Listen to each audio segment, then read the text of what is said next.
Hello friends, welcome back to our channel. This is Rap Studies, and in this video we are going to discuss some surveys and bodies related to the environment.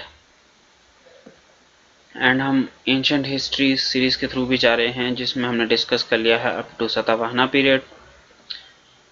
और आगे के videos में हम discuss करने वाले हैं southern dynasties, for example चोला, पांड्याज।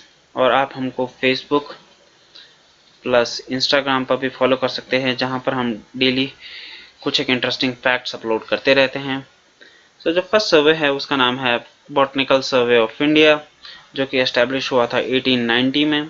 और इसके जो फर्स्ट चेयरमैन थे वो उनका नाम था सर जॉर्ज किंग। और ये जो सर्वे है वो आता है under ministry of forest and climate change. और इसका जो मेन मैंडेट रहता है to survey wild plant resources of the country. और इसके सर्वे से हमें पता चलता है कि हमारे जो इंडिया में कौन से डिफरेंट प्रकार के प्लांट रिसोर्सेज हैं और डिफरेंट डाइवर्सिटी के हमारे पास प्लांट्स मिलते हैं।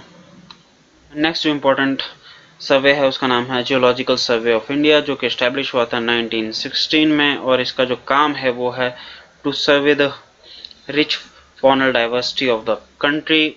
और पहले तो ये काम था इसका, बट कुछ एक टाइम के बाद इसका जो फंक्शंस है वो एक्सटेंड हुए। फॉर एग्जांपल टू कंडक्ट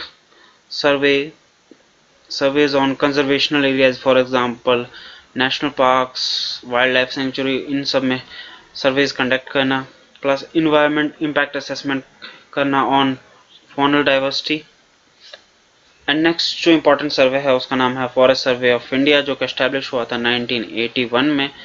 और इससे जो पहले की जो बॉडी थी उसका नाम था आपका pre investment survey of forest resources, which was started in 1965। और उस टाइम इसका जो काम था वो होता था survey of forest resources of certain parts of the country for the wood-based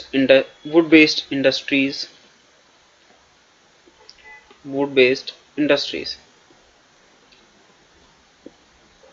और ये एक रिपोर्ट प्रिपेयर करता है जिसका नाम है स्टेट ऑफ फॉरेस्ट रिपोर्ट, जो कि हर 2 साल में एक बार आती है। और ये आता है under ministry of environment and forest के अंडर। और इसके हमारे को फॉरेस्ट सर्वे से हमें पता चलता है कि हमारे जो इंडिया में फॉरेस्ट कवर वो बढ़ रहा है कि घट रहा है। प्लस हमें को ये भी पता चलता है कि हमारे जो स्टेट्स हैं उनमें किस में कितने फॉरेस्ट है और किन में कितनी डेंसिटी बढ़ रही है या फिर घट रही है। और इसका जो हेडक्वार्टर है वो है आपका देहरादून में, जो कि है उत्तराखंड में। एंड नेक्स्ट जो इम्पोर्टेंट बॉडी है उसका नाम है wild life crime control bureau, जिसका जो हेडक्वार्टर है वो है न्यू दिल्ली में। और इसका बेसिक सा एक वर्क है, for example to collect information और intelligence on wildlife crime activities जो आपके इंडिया में हो रही है। जो कुछ एक जो ऑर्गेनाइज क्राइम होते हैं आपके वाइल्ड लाइफ से रिलेटेड, फॉर एग्जांपल आपके हाथी के जो दांत हैं उनको आपको ट्रेड किया जाता है, उससे रिलेटेड ऐसे क्राइम से रिलेटेड आपको इन्फॉर्मेशन कलेक्ट करना। और यही जो इन्फॉर्मेशन है ये प्रोवाइड करते हैं स्टेट एजेंसीज को, ताकि स्टेट एजेंसीज है ये इनके ऊपर वर्क कर सकें और इनके ऊपर एक्शन ले सकें। एंड नेक्स्ट जो इम्पोर्टेंट अथॉरिटी है उसका नाम है सेंट्रल जू अथॉरिटी, जिसका जो हेडक्वार्टर है वो है आपका न्यू दिल्ली में, जो कि एस्टैब्लिश हुई थी 1992 में under wild life protection act 1972। और इसका बेसिक सा जो वर्क है वो है आपका to provide standards and norms for different zoos in the country for better upkeep और for better health of the animals residing there in the zoos. And next जो इम्पोर्टेंट बॉडी है उसका नाम है नेशनल जूलॉजिकल पार्क, जो कि setup हुई थी आपके 1959 में। और इसका जो मेन ऑब्जेक्टिव है वो रहता है to complement and strengthen the national efforts in conservation of rich biodiversity of the country.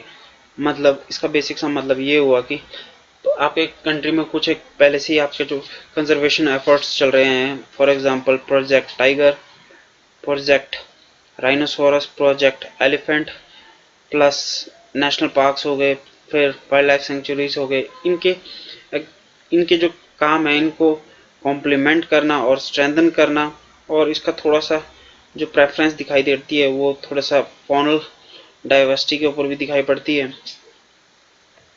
And next जो इम्पोर्टेंट सर्वे है उसका नाम है एग्रीकल्चर सेंसस ऑफ इंडिया, जो कि होता है हर 5 साल में एक बार, जो कि ऑर्गेनाइज कराया जाता है department of agriculture and family welfare, जो कि अंडर है मिनिस्ट्री ऑफ एग्रीकल्चर के।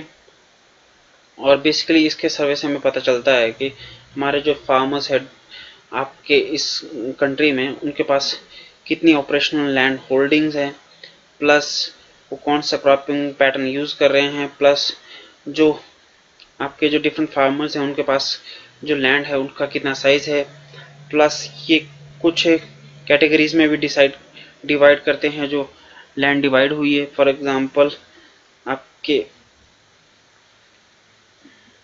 Middle farmers, small farmers and large farmers, और ये जो कैटेगराइजेशन है ये डिवाइड हुई है कि आपके इन कैटेगरीज के पास कितने कितने लैंड है। नेक्स्ट जो इम्पोर्टेंट सर्वे है उसका नाम है जियोलॉजिकल सर्वे ऑफ इंडिया, जो कि एस्टेब्लिश हुआ था 1851 में, और जो कि अंडर आता है ministry of mines for conducting geological studies and surveys. और इसका जो मेन जो काम रहता है वो रहता है to creation and updation of national geoscientific information, और प्लस ये आपको मिनरल जो आपकी कंट्री में जो मिनरल रिसोर्सेज है उसके बारे में बताता है कि हमारे जो कंट्री में कितने कितने रिसोर्सेज है और किस किस पार्ट में वो डिवाइड किए गए, कहाँ कहाँ पर वो है। सो ये सब हमें जियोलॉजिकल सर्वे ऑफ इंडिया से पता चलता है। So friends, that's it for today, and if you think this video was useful to you in any way, then please do like, share and subscribe to our channel so we can get motivated to make more such educational videos to you. And till then, keep studying and keep working hard.